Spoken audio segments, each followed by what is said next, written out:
जय सिया राम प्रभु। आज हम बाल कांड के 280 दोहे से 290 दोहे तक का पाठ करेंगे और उसका आनंद लेंगे। जय श्री हनुमती। आज्ञा है प्रभु। परशुराम तब राम प्रति बोले उर अति क्रोध, शंभु सरासन तोरि सठ करसि हमार प्रबोध। तब परशुराम जी हृदय में अत्यंत क्रोध भरकर श्री राम जी से बोले, अरे शठ, तू शिव जी का धनुष तोड़कर उल्टा हमी को ज्ञान सिखाता है। बंधु कहि कटु सम्मत तोरे, तू छल विनय करसि कर जोरे।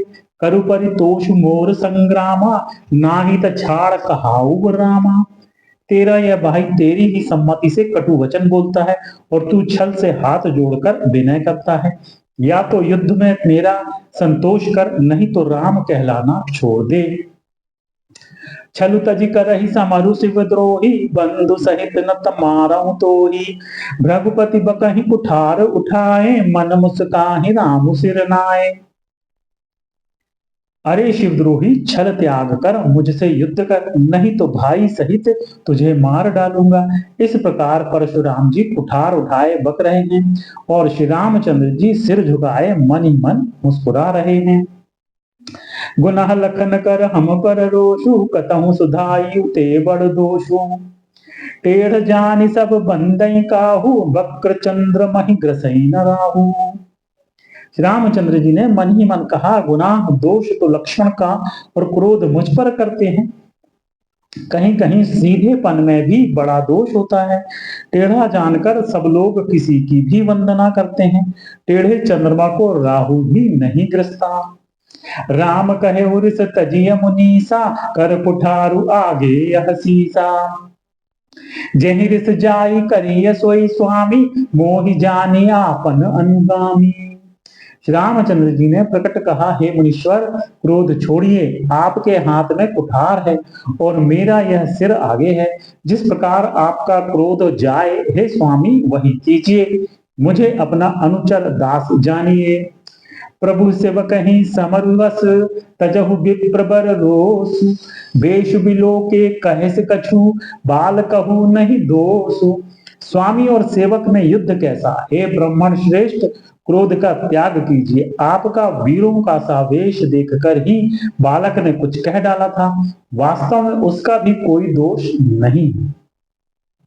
देखि कुठार बाण धनुधारी, भैलरि कहि रिसु वीर विचारी। नाम जान पे तुम्हि न चीन्हा, वंश सुभाए उतरु तहि दीन्हा। आपको कुठार बाण और धनुष धारण किए देखकर और वीर समझकर बालकों को क्रोध आ गया। वह आपका नाम तो जानता था, पर उसने आपको पहचाना नहीं। अपने वंश रघुवंश के स्वभाव के अनुसार उसने उत्तर दिया। जो तुम ओते मुनि की नाई, पदरज सिर शिशु धरत गोसाई। क्षमहु चूक अन जानत केरी, चाहिए विप्र उर कृपा घनेरी। यदि आप मुनि की तरह आते तो हे स्वामी, बालक आपके चरणों की धूली सिर पर रखता। अनजाने की भूल को क्षमा कर दीजिए। ब्राह्मणों के हृदय में बहुत अधिक दया होनी चाहिए। हम ही तुम ही सरी बरी कसी नाथा, कहु न कहा चरण कहा माथा।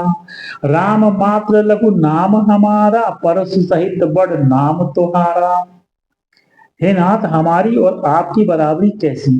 कहिए न कहाँ चरण और कहाँ मस्तक, कहाँ मेरा नाम राम मात्र छोटा सा नाम और कहाँ आपका परशु सहित बड़ा नाम। देव एक गुण धनुष हमारे, नव गुण परम पुनीत तुम्हारे। सब प्रकार हम तुम संहारे, क्षमहु विप्र अपराध हमारे। हे देव, हमारे तो एक ही गुण धनुष है और आपके परम पवित्र शम दम तप शौच क्षमा सरलता ज्ञान विज्ञान और आस्तिकता, ये 9 गुण हैं। हम तो सब प्रकार से आपसे हारे हैं। हे विप्र, हमारे अपराधों को क्षमा कीजिए। बार बार मुनि विप्रवर, कहा राम सन राम। बोले भृगुपति सरुष हसी, तहु बंधु सम बाम। श्री रामचंद्र जी ने परशुराम जी को बार बार मुनि और विप्रवर कहा। तब भृगुपति परशुराम जी कुपित होकर अथवा क्रोध की हंसी हंसकर बोले, तू भी अपने भाई के समान ही टेढ़ा है। निपटहि दुज करि जानहि मोहि, मैं जस विप्र सुनावऊं तोहि। चाप श्रुवासर आहुति जानू, कोप मोर अति घोर कृसानु।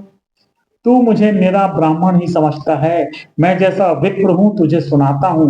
धनुष को श्रुवा, बाण को आहुति और मेरे क्रोध को अत्यंत भयंकर अग्नि जान। समदिसेन चतुरंग सुहाई, महामहीप भये पशुआई। मैं एहि परसु काटि बल दीन है, समर यज्ञ जप कोटिन कीन है। चतुरंगणी सेना, सुंदर समिधाएं, यज्ञ में जलाई जाने वाली लकड़ियां हैं। बड़े बड़े राजा उसमें आकर बलि के पशु हुए हैं, जिनकी वो मैंने इसी फरसे से काटकर बलि दिया है। ऐसे करोड़ों जप युक्त रण यज्ञ में मैंने किए हैं। अर्थात जैसे मंत्रोच्चार पूर्ण पूर्वक स्वाहा शब्द के साथ आहुति दी जाती है, उसी प्रकार मैंने पुकार पुकार कर राजाओं की बलि दी है। मोर प्रभाव विदित नहीं तोरे, बोलसी निदरि विप्र के भोरे। भंजऊ चाप दाप बड़ बाढ़ा, अहमिति मनहु जीति जग उठाड़ा। मेरा प्रभाव तुझे मालूम नहीं है, इसी से तू ब्राह्मण के धोखे मेरा निरादर करके बोल रहा है। धनुष तोड़ डाला, इससे तेरा घमंड बहुत बढ़ गया है। ऐसा अहंकार है मानो संसार को जीत कर खड़ा है।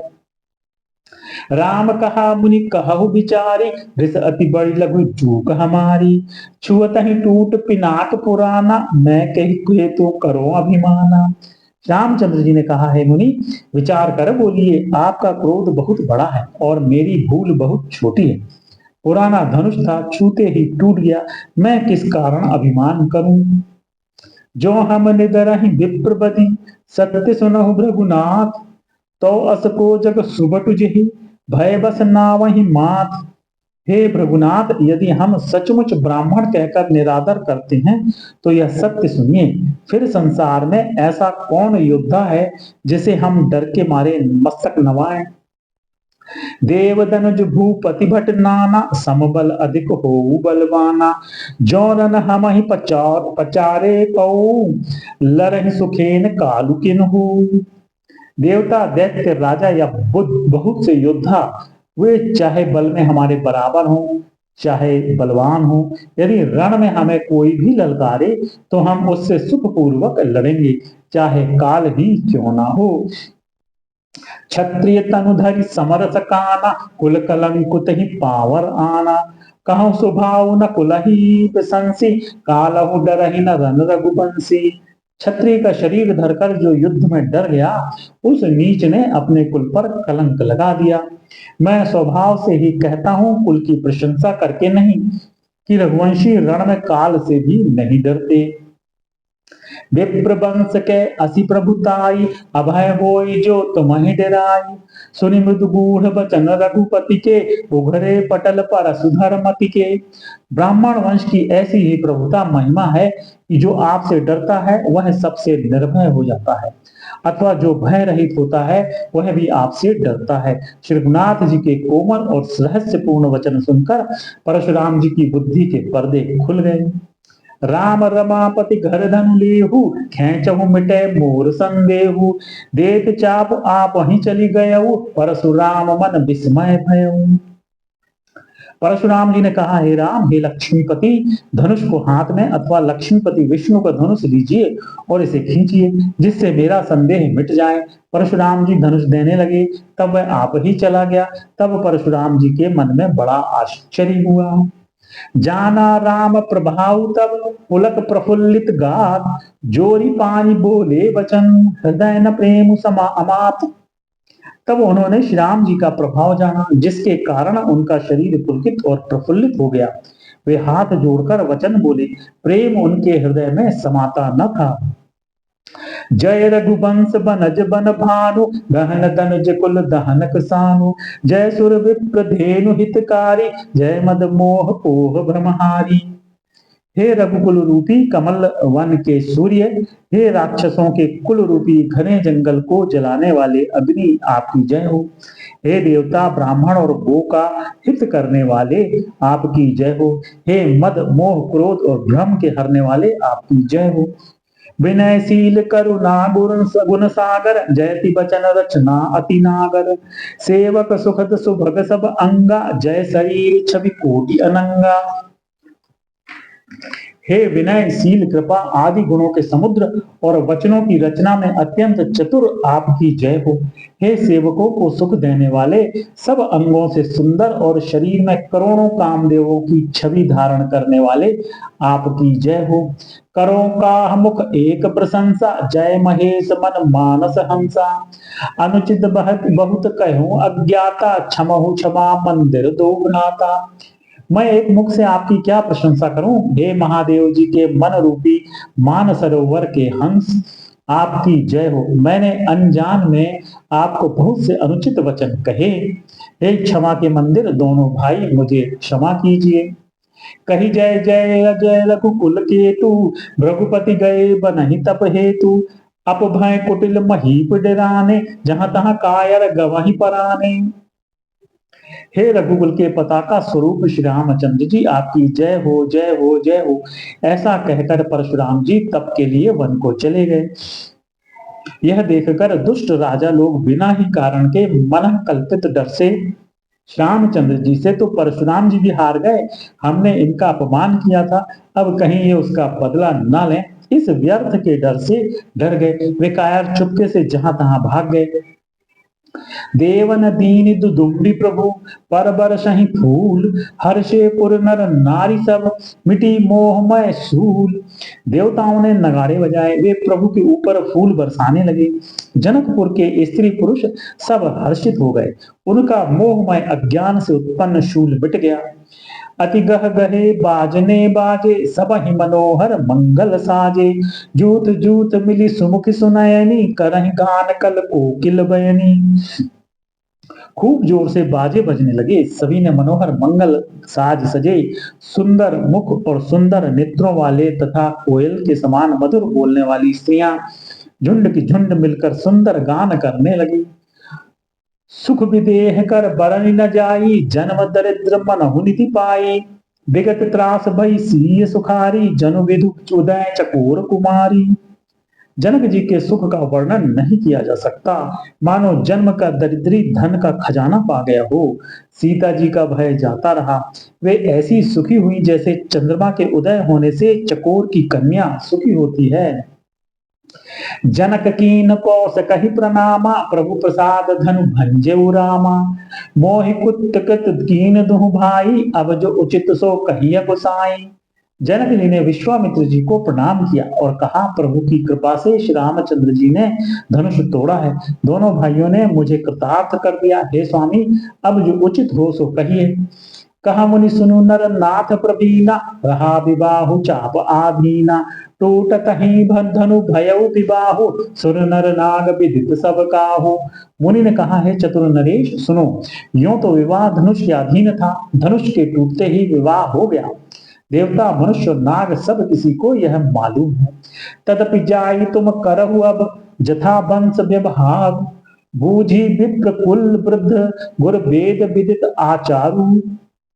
तथापि तुम जाकर अपने कुल का जैसा व्यवहार हो, ब्राह्मणों कुल के बूढ़ों और गुरुओं से पूछकर, और वेदों में वर्णित जैसा आचार हो वैसा करो। दूत अवधपुर पठवहु जाई, आनहि नृप दशरथ ही बुलाई। मुदित राव कही भले हूँ कृपाला, पठ ए दूत बोली तेह काला। जाकर अयोध्या को दूत भेजो जो राजा दशरथ को बुला लावे। राजा ने प्रसन्न होकर कहा, हे कृपालु बहुत अच्छा, और उसी समय दूतों को बुलाकर भेज दिया। बहुरी महाजन सकल बुलाए, आई सबन सादर सिर नाई। हाट बाट मंदिर सुरबासा, नगर सवारहु चारहु पासा। फिर सब महाजनों को बुलाया और सबने आकर राजा को आदर पूर्वक सिर नवाया। राजा ने कहा, बाजार रास्ते घर देवालय और सारे नगर को चारों ओर से सजाओ। हर्ष चले निज निज गृह आए, पुनि परिचारक बोली पठाए। रचहु विचित्र बितान बनाई, सिर धरी बचन चले सचुपाई। महाजन प्रसन्न होकर चले और अपने अपने घर आए। फिर राजा ने नौकरों को बुला भेजा और उन्हें आज्ञा दी कि विचित्र मंडप सजाकर तैयार करो। यह सुनकर वह सब राजा के वचन सिर पर धरकर और सुख पाकर चले। पटे बोली गुनि तिन नाना, जे बितान विधि कुशल सुजाना। विधि पंडितिन कीन आरंभा, बिरचे कनक कदल के खंभा। उन्होंने अनेक कारीगरों को बुला भेजा जो मंडप बनाने में कुशल और चतुर थे। उन्होंने ब्रह्मा की वंदना करके कार्य आरंभ किया और पहले सोने के केले के खंभे बनाए। हरित मनिन के पत्र फल, पद्म राग के फूल। रचना देखी विचित्र अति, मनु बिरंच कर भूल। हरी हरी मणियों पन्ने के पत्ते और फल बनाए तथा पद्मराग मणियों माणिक के फूल बनाए। मंडप की अत्यंत विचित्र रचना देखकर ब्रह्मा का मन भी भूल गया। वेणु हरित मणिमय सब कीने, सरल सपर परहि नहीं चीन्हे। कनक कलित अहि बेली बनाई, लखी नहीं परई सपरन सुहाई। बांस के सब हरी हरी मणियों पन्ने के सीधे और गांठों से युक्त ऐसे बनाए जो पहचाने नहीं जाते थे कि मणियों के हैं या साधारण। सोने की सुंदर नागबेली पान की लता बनाई जो पत्तों सहित ऐसी भली मालूम होती थी कि पहचानी नहीं जाती थी। तेहि के रची पची बंध बनाए, बिच बिच मुकुता दाम सुहाए। मानिक मरकत पुलिस पिरोजा, चीरी कोरी पची रचे सरोजा। उसी नागबेली के रचकर और पच्चीकारी करके बंधन बांधने की रस्सी बनाए। बीच बीच में मोतियों की सुंदर झालरें हैं। माणिक पन्ने हीरे और फिरोजे इन रत्नों को चीरकर कोरकर और पच्चीकारी करके इनके लाल हरे सफेद और फिरोजी रंग के कमल बनाए। किए भृंग बहुरंग विहंगा, गुंजहि कूजहि पवन प्रसंगा। सुर प्रतिभा खम्बन गढ़ी काणी, मंगल द्रव्य लिए सब ठाणी। भौरे और बहुत रंगों के पक्षी बनाए जो हवा के सहारे गूंजते और कूजते थे। खंभों पर देवताओं की मूर्तियां गढ़कर निकाली जो सब मंगल द्रव्य लिए खड़ी थी।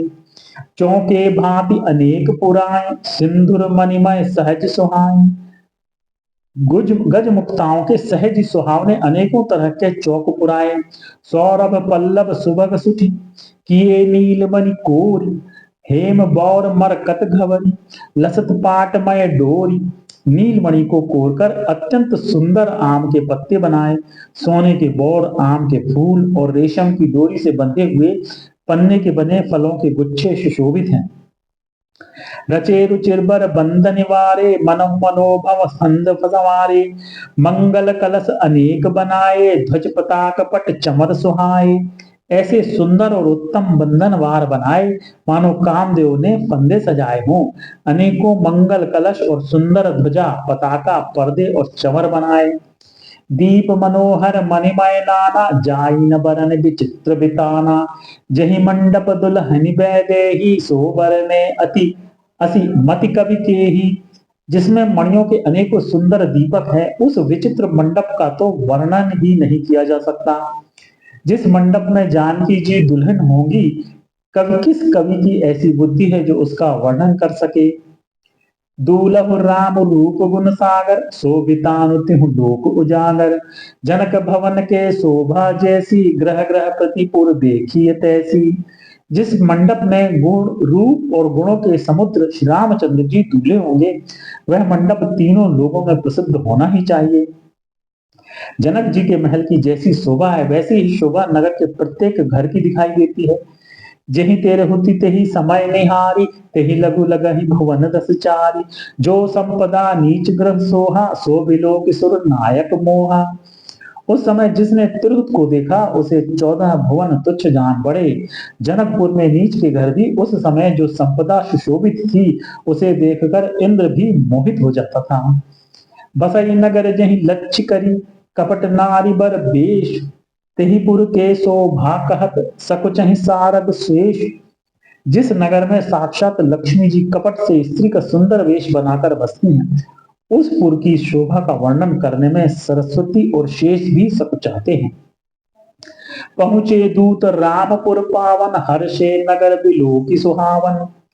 भूप द्वार तिन खबर जनाई, दशरथ नृप सुनि लिए बुलाई। जनक जी के दूत श्री रामचंद्र जी की पवित्र पुरी अयोध्या में पहुंचे। सुंदर नगर देखकर वे हर्षित हुए। राजद्वार पर जाकर उन्होंने खबर भेजी। राजा दशरथ जी ने सुनकर उन्हें बुला लिया। करि प्रणाम तिन पाती दीन्ही, मुदित महीप आप उठ लीन्ही। बारी विलोचन बाँचत पाती, पुलक गात आई भरी छाती। दूतों ने प्रणाम करके चिट्ठी दी। प्रसन्न होकर राजा ने स्वयं उठकर उसे लिया। चिट्ठी बांचते समय उनके नेत्रों में जल और प्रेम और आनंद के आंसू छा गए। शरीर पुलकित हो गया और छाती भर आई। राम लखन उर कर बर चीठी, रही गए कहत न खाटी मीठी। पुनि धरि धीर पत्रिका बाची, हर्षि सभा बात सुनि साची। हृदय में राम और लक्ष्मण है, हाथ में सुंदर चिट्ठी है। राजा उसे हाथ में लिए ही रह गए, खट्टी मीठी कुछ भी कह न सके। फिर धीरज धरकर उन्होंने पत्रिका पढ़ी। सारी सभा सच्ची बात सुनकर हर्षित हो गई। खेलत रहे तहां सुधि पाई, आए भरत सहित हित भाई। पूछत अति स्नेह सकुचाई, तात कहाँ पे पाती आई। भरत जी ने अपने मित्रों और भाई शत्रुघ्न के साथ जहां खेलते थे वहीं समाचार पाकर वे आ गए। बहुत प्रेम से सकुचाते हुए पूछते हैं, पिताजी चिट्ठी कहाँ से आई है। कुशल प्राण प्रिय बंधु दो, अहाँ कहु कहीं देश। सुनि स्नेह साने वचन, बाची बहुरी नरेश। हमारे प्राणों से प्यारे दोनों भाई कहिए कुशल तो हैं, और वे किस देश में हैं। स्नेह से सने ये वचन सुनकर राजा फिर से चिट्ठी पढ़ी।